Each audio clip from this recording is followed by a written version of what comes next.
Thank you, Mr. Speaker. Honorable Speaker, I beg to give notice of adjournment of the House on definite matter of urgent national importance to discuss the threats by the former Deputy President on the recurrence of post-election violence in the country. Honorable Speaker, pursuant to provisions of Standing Order 331, I seek leave for the adjournment of the House for purposes of discussing a definite matter of urgent national importance regarding the threats by the former Deputy President on the occurrence of post-election violence in the country. Honorable Speaker, on 16th May 2025, while attending an interview, the former Deputy President was on record alluding to a recurrence of the post-election violence experienced in 2007-2008. Arising from alleged planned electoral malpractices in the upcoming 2027 general elections, the former Deputy President issued veiled threats and calls to violence which left unchecked are likely to endanger the security and the well-being of our nation. Given the recommendations of the Truth, Justice and Reconciliation Commission, TJRC, and the Commission of Inquiry into the Post-Election Violence that led to the persons being taken to The Hague, it behoves the House to discuss and condemn any person dreaming or aspiring to take the country to the dark days. Honorable Speaker, it is against this background that I seek leave for the adjournment of the House to discuss the matter of great national concern. I thank you, Honorable Speaker. Of the requisite support.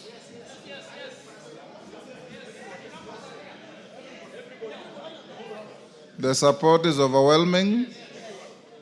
I will take your seats, honorable members. I'll direct that this matter be disposed of in the shortest time possible, and I'll allocate 1.5 hours to the motion starting 4 p.m. this afternoon.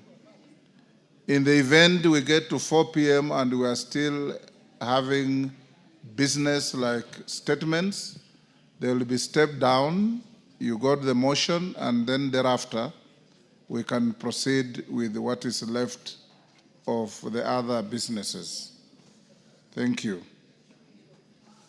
Honorable members, allow me to acknowledge in the Speaker's gallery a recognition of staff from the Parliament of Ghana.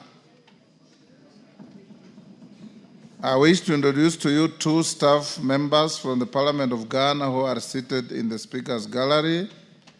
The officers are on a week-long benchmarking visit to Parliament, collaborating with our Directorate of Legal Services to enhance the capacity of the legal officers in areas relating to comparative legal frameworks, governance and law reform processes, technology and innovation in legal service delivery, committee support systems with legal frameworks, and judicial processes and practices. Honorable members, on my behalf and on behalf of the House, I welcome the members of staff from the Parliament of Ghana, and as they say in Ghana, Agwaba.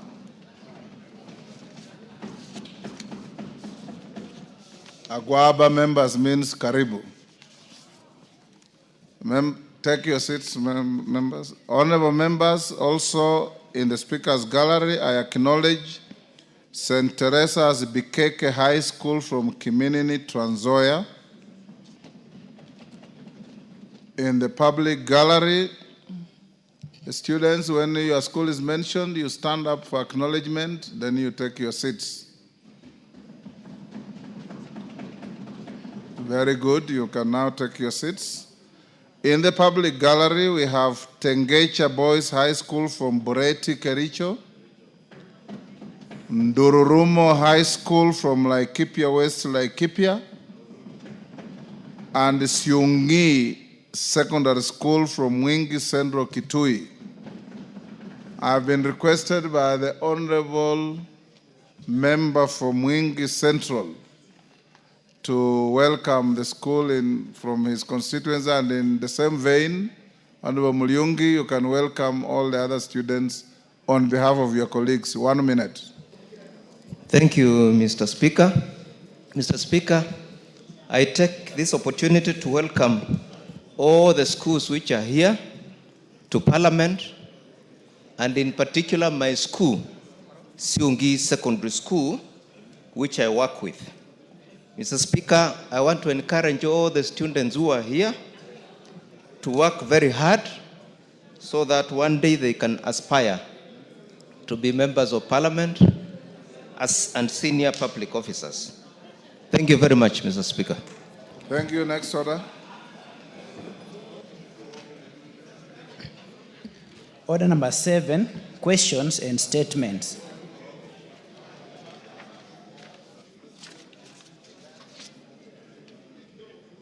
Member for Kilifi, Gertrude Mbeyu.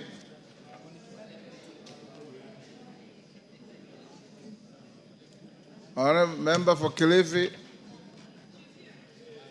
she's where?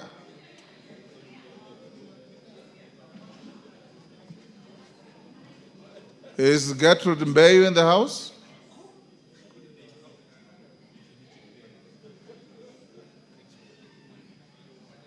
I don't think she is.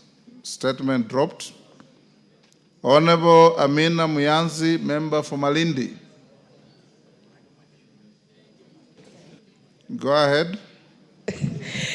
Thank you, Honorable Speaker. Honorable Speaker, pursuant to the provision of the Standing Order 42C, I rise to request for a statement from the chairperson of the Departmental Committee on Health regarding the impact of the recent withdrawal of U.S. aid funding on healthcare financing in the country. Honorable Speaker, on January 20th, 2025, U.S. President Donald J. Trump issued an executive order titled Reevaluating and Realigning United States Foreign Aid. The order imposed a 90-day pause on all U.S. foreign development assistance programs to allow for comprehensive review. This decision has disrupted billions of dollars earmarked for health, education, and development worldwide, with no exemptions for essential health programs such as the Presidential's Emergency Plan for AIDS relief. Honorable Speaker, access to healthcare service is not only a right guaranteed under the Article 43 of the Constitution, but also a vital driver of economic growth, public health, and environmental sustainability.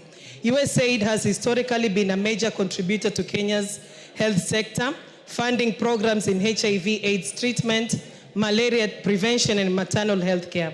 Notably, over 25% of the country's annual HIV-related health budget relies on U.S. government funding, and direct U.S. support accounts for 29% of the HIV medicines available in the country. Unfortunately, all USAID health programs in the country are scheduled to end by September 2025.